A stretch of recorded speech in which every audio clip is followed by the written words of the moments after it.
Hi, and welcome back to Focal Point AFR Talk. Brian Fisher is my name. The program is Focal Point, the home of muscular Christianity on Conservative Talk Radio. Great to have you in the conversation. Very fluid situation in Washington, D.C.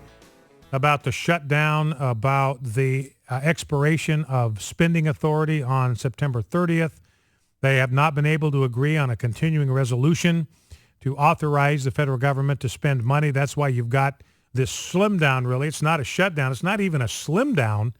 I mean, it's kind of a slowdown. It's not a shutdown. It's not a slim down. It's just kind of a slowdown. So that's still going on.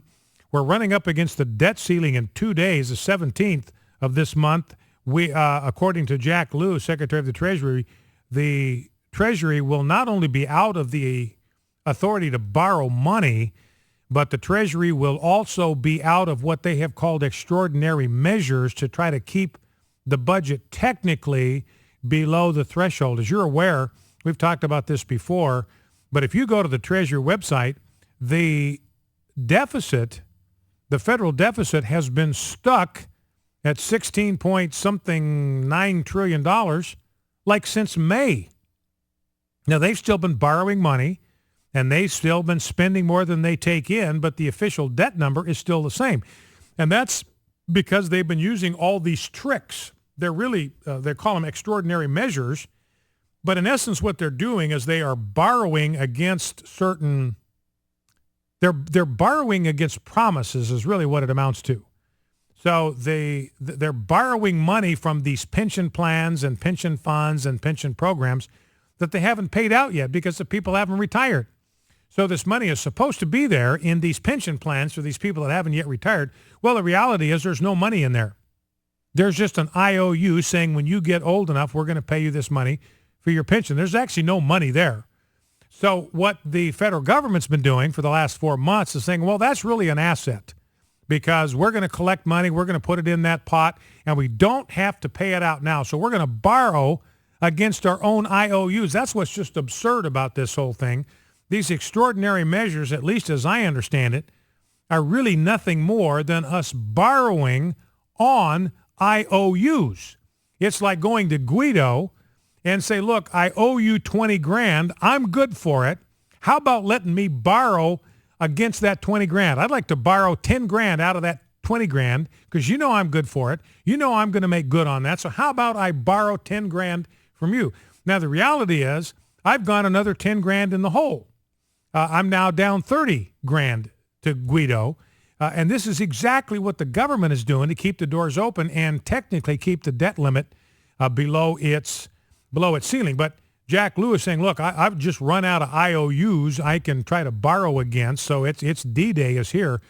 And, you know, realize that what I've said all the way along, that all that happens if we hit the debt ceiling and it's not raised, the worst thing that happens is we get a balanced budget by the end of the day. Ladies and gentlemen, we want a balanced budget. President Obama says he wants a balanced budget. He campaigned in 2008. We've got to learn to live within our means. Government's got to live within its means, just like you and I have to do. Well, here's a chance to do it. If they don't increase the debt ceiling in 2 days from now, by the end of the day on Thursday, America will have a balanced budget. We will not default because, remember, it takes less than 10% of revenues, and those revenues keep streaming into the federal government. You know why? Because you and I keep working. You and I, we keep showing up for work. You and I, we keep getting our paychecks. Money keeps getting siphoned out of our paychecks and federal withholding and sent off to the federal government. So the money just keeps rolling right in, whether they're spending it at the same rate they were before. They've got money coming in hand over fist. In fact, we saw the numbers that more money has come in the first week and a half of this October after the shutdown. The slowdown went into effect. More money's come in this period of time this year than last year. So they got more money to spend even than they had last year. So we won't default. Takes less than 10%. I mean, to service the debt, something like 18, 20, something like that, $1 billion a month. And we take in 250 billion, 270, somewhere in that neighborhood.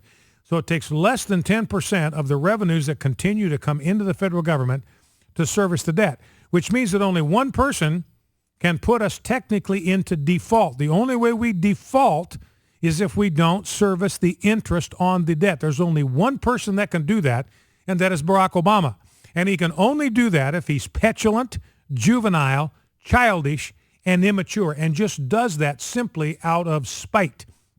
And it's not beyond him to do it, frankly, I think, ladies and gentlemen, because this whole slowdown, he's intended to try to inflict as much pain on the American people as he possibly can. Remember, those are the instructions that went out to the members of the Park Service. We want you to make life as difficult as you possibly can for people. That's why they're putting cones out to keep people from stopping so they can look at Mount Rushmore. Can you imagine anything that's more juvenile than that? Doesn't cost you anything not to put those cones up. It costs you money, time, energy to send people. You got to get the cones from somewhere, so they probably went out and bought them. And then, and those cones, I looked at pictures of them at Mount Rushmore.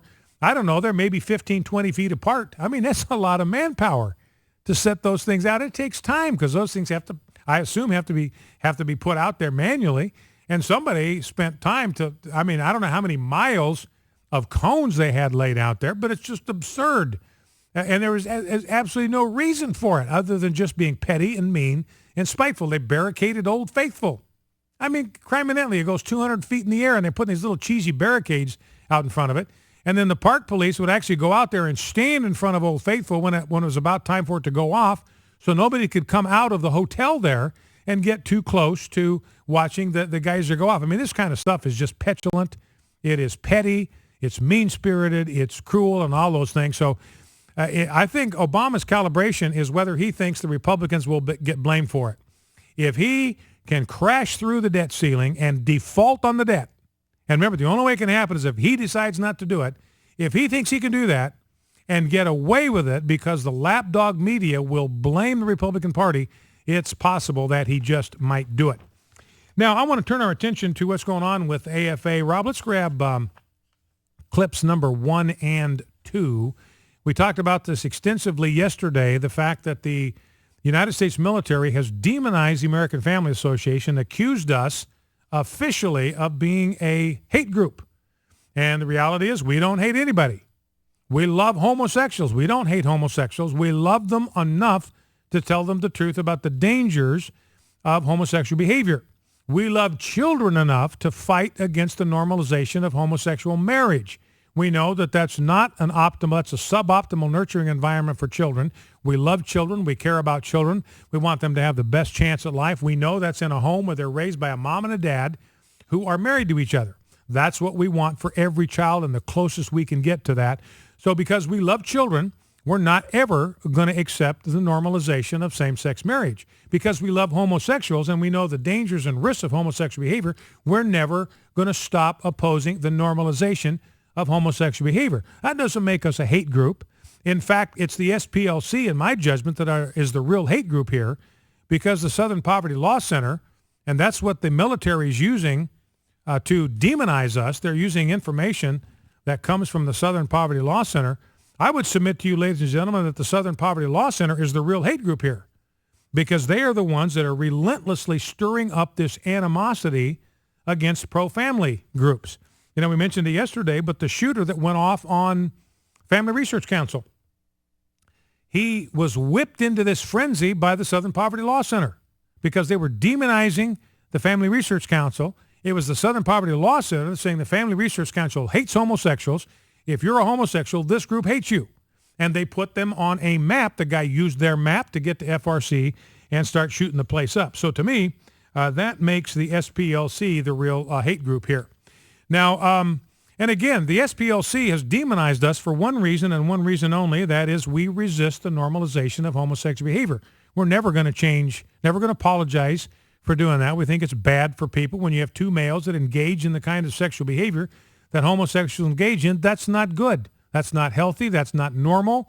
It's risky. It's immoral. And it's spiritually dangerous as well as physically dangerous. But again, so we have a disagreement with the SPLC and others about the normalization of homosexuality. But ladies and gentlemen, disagreement is not hatred. If disagreement is hatred, then the SPLC is a hate group by their own definition because they disagree with us. So again, I think the SPLC here is the real hate group. I think the larger issue this ties into is the demonization of Christians and Christianity in the military. That's the real problem here, because there's this very disturbing trend of the demonizing of Christians, the marginalizing of Christians and the Christian voice in the United States military. And again, I think this is coming right from the top. This is coming from a president who has a lot of hostility directed toward Christianity. Well, here's Todd Starnes on Fox and Friends this morning, clip one. We got enough time for that one, don't we? Yeah, it's 1:37. We got time for that. Okay, run it. Clip one. Meanwhile, an American soldier fighting for faith after an army briefing slaps a hate group label on a well-established traditional Christian ministry. That's right. The presentation linked the American Family Association to hate groups such as the Ku Klux Klan, neo-Nazis, Black Panthers, and the Nation of Islam. The soldier was so enraged, the fearful punishment for his own Christian values, he reached out to our own Todd Starnes. Hey, Todd. Hey, good morning, guys. Good morning. Yeah, this happened down at Camp Shelby in Mississippi, and the soldier was part of 50 active duty and reservist troops that had to attend this mandatory session. And in this session, they certainly did label the American Family Association, which is a well-respected Christian ministry, as an example of a hate group. And the soldier snapped a photograph that he sent me showing the slideshow presentation that made that allegation. And you know, later on in your story we were reading, the reason the Army had for designating that group a hate group was because they opposed gay marriage. That's right. And this is not the first time this has happened. Back in April, I had several stories, and we had reports from around the country of similar sessions where this group and the Family Research Council were labeled hate groups, domestic hate groups. Mm-hmm. And also another briefing, and I believe this was in the Air Force, labeled evangelical Christianity and Catholicism as examples of religious extremism. So there's something going on here. The Pentagon, we tried to talk to them. They told us we needed to talk to the Army. And at that point, the Army, well, it's been almost 24 hours and we still haven't heard back from them. Mm-hmm. So the military, the Pentagon, will not reply, won't return inquiries from Fox News about this. They've gone to ground. By the way, just as an informational programming note, Tim Wildman, the president of the American Family Association, will be on the Kelly File tonight with Megyn Kelly at 8:10 Central Time. And by the way, Nielsen confirmed that her ratings did double overnight. So people are watching the Kelly File. See Tim Wildman tonight, 8:10 Central.